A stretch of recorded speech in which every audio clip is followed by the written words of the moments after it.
Corona की लड़ाई हमारी निरंतर जारी है और इस संघर्ष में हम सब एकजुट भी हैं और हम समझते हैं कि जब हम एकजुट रहेंगे तो निश्चित रूप से इसे पार भी पालेंगे।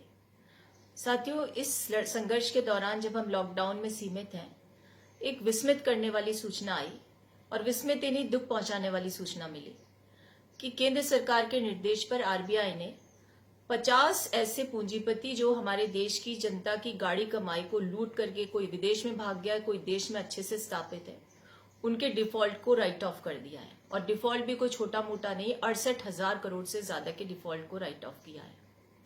तो एक बड़ा प्रश्न मेरे मन में आया कि मैं इस चीज को आपके साथ शेयर करूं, क्योंकि जहां पूरे देश में गरीब जनता, मध्यम वर्गीय लोग लॉकडाउन के कारण अपने घरों तक सीमित हैं, उनकी आजीविका पर कुठाराघात हुआ है।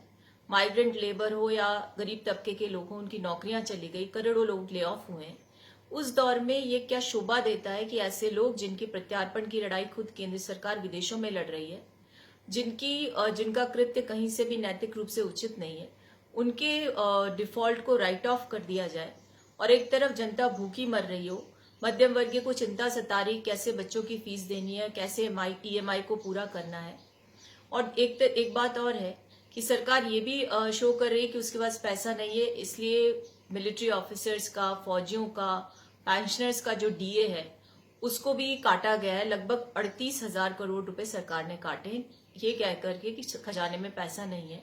पीएम केयर्स के नाम पर सीएसआर का पैसा भी लिया जा रहा है।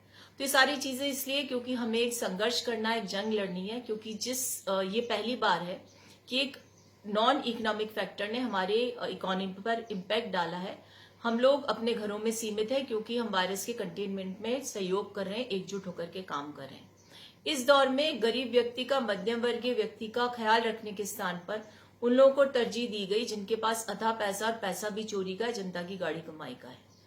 तो स्वतः ही मेरे मन में विचार आया और सबके मन में आया होगा निश्चित रूप से, क्या ये नैतिक रूप से सरकार का सही कदम है, क्या जनादेश का सही उपयोग है।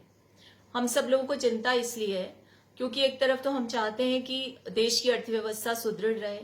पूरा वैश्विक तौर पर रिसेशन का दौर है। आईएमएफ ने जरूर कहा है कि हमारे देश की अर्थव्यवस्था रिसेशन में नहीं जाने वाली, लेकिन जैसे हम काम कर रहे हैं उससे तो ऐसा लगता है कि रिसेशन में नहीं, नेगेटिव ग्रोथ शो की जाएगी और बहुत समय लगेगा रिबूट होने में, रिवाइव होने में। होना तो ये चाहिए था कि गरीब जनता की जेब में 5,000 रुपए प्रत्येक हाउस होल्ड डालते हैं, 13 करोड़ फैमिलीज को इसकी आज दरकार है। और इसका कितना अमाउंट होता सरकार पर, वो है सिर्फ 65,000 करोड़, जो 3 लाख करोड़ का बजटेड जो आउटले उसके हिस्सा हो सकता है। और ये उससे कम है जिसे राइट ऑफ सरकार ने कर दिया। मध्यम वर्गीय परिवार के लिए तो 2014 में नीति स्पष्ट हो गई थी। जब पहला बजट आया था तो तत्कालीन वित्त मंत्री ने कहा था कि we have left the middle class to fend for themselves, यानी उसे उसके हाल पर छोड़ दिया गया। अब वो मध्यम वर्गीय परिवार की प्रवृत्ति ये होती है कि वो अपनी जो पीड़ा होती है उससे यूं उजागर नहीं करते। कुछ दायरे हैं उनके, क्योंकि हमारी सोच है, हम लोग सामाजिक तौर पर कुछ ऐसे बंधे हुए कि हम लोग अपनी ज्यादातर पीड़ाओं को उजागर नहीं करते। लेकिन दौर ऐसा है कि जब मध्यवर्गीय परिवारों की स्थिति खस्ताहाल है, उनके पास सेविंग्स नहीं जिस पर वो ड्रॉबैक कर सके। तो ऐसी अवस्था में इस वर्ग के बारे में सोचा जाना चाहिए था, क्योंकि ये वर्ग आज सबसे ज्यादा पीड़ित है। बच्चों की फीस देनी है, राज्य सरकार ने निर्देश दिए हैं, या यूं कह सकते हैं एक तरह से जनता के हित में फैसला लिया कि जो प्राइवेट स्कूल्स हैं वो फीस नहीं लेंगे 3 महीने की, आगामी 3 महीने की, जब तक लॉकडाउन है। लेकिन कई बार देखने को मिलता है कुछ प्राइवेट स्कूल्स पेरेंट्स को बाध्य भी करते हैं।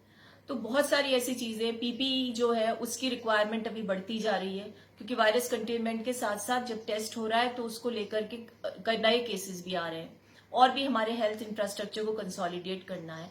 आज वैश्विक तौर पर चिंता ये है कि कैसे हम अपने इंफ्रास्ट्रक्चर को इतना मजबूत करें कि जब ये वायरस के से संक्रमित लोगों की संख्या बढ़ेगी तो हमारा ओवरवेल्म जो हेल्थ स्ट्रक्चर है उस पर बहुत ज्यादा दबाव नहीं आए। उस सबको दरकिनार करके मेहुल चौकसी, नीरव मोदी, विजय माल्या, जिनके एक्सट्रेडिशन की लड़ाई हम लड़ रहे थे, उनके लोन्स को वेव ऑफ करके कौन सा फैसला सरकार ने लिया और कैसे वो उचित हो सकता है, समझ से परे है। मुझे पता है कि जैसे ही मेरे फेसबुक पर ये पोस्ट डलेगी, एक ट्रोल करने वाले की फौज इसमें तैयार होगी विपरीत तरीके के कमेंट्स डालने के लिए। लेकिन मैं उनसे पूछना चाहती हूँ कि उन्हें भी तो कुछ कहा गया था। उनमें से एक बच्ची ने उजागर भी किया, युवती ने, उससे कहा गया था कि इस आर्मी का हिस्सा बनूंगी, ट्रोल करूंगी लोगों को जो सच्चाई को उजागर करते, तो उसे नौकरी मिल जाएगी।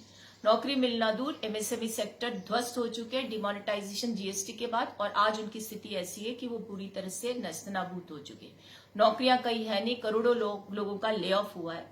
उस दौर में इस गलत निर्णय को लेकर मैं समझती हूँ केंद्र सरकार ने जनता के विश्वास और उसके जनादेश के साथ कैसे आघात किया है, उसका दुरुपयोग किया है। आज हम सबको ही समझ लेना चाहिए कि आपदा का राजनीतिकरण नहीं होना चाहिए, लेकिन इसका यह भी मतलब नहीं है कि सब कुछ एक तरफा हो, संवाद एक तरफा हो, नीतियां एक तरफा बने और लोगों के विश्वास को चला जाए। ये सब बड़े प्रश्न हैं जिन पर हम सबको सोचना चाहिए, इंट्रोस्पेक्ट करना चाहिए। लोकतंत्र की मजबूती के लिए भी आवश्यक है। और मैं और आप हम सब जानते हैं कि जब हम एकजुट होकर के लड़ाई लड़ेंगे तो आपदा से तो पार पा लेंगे, लेकिन ऐसे फैसलों के लिए भी जवाबदेही सुनिश्चित होना चाहिए, क्योंकि जनता के साथ बहुत बड़ा छलावा और उसके विश्वास पर विश्वासघात है।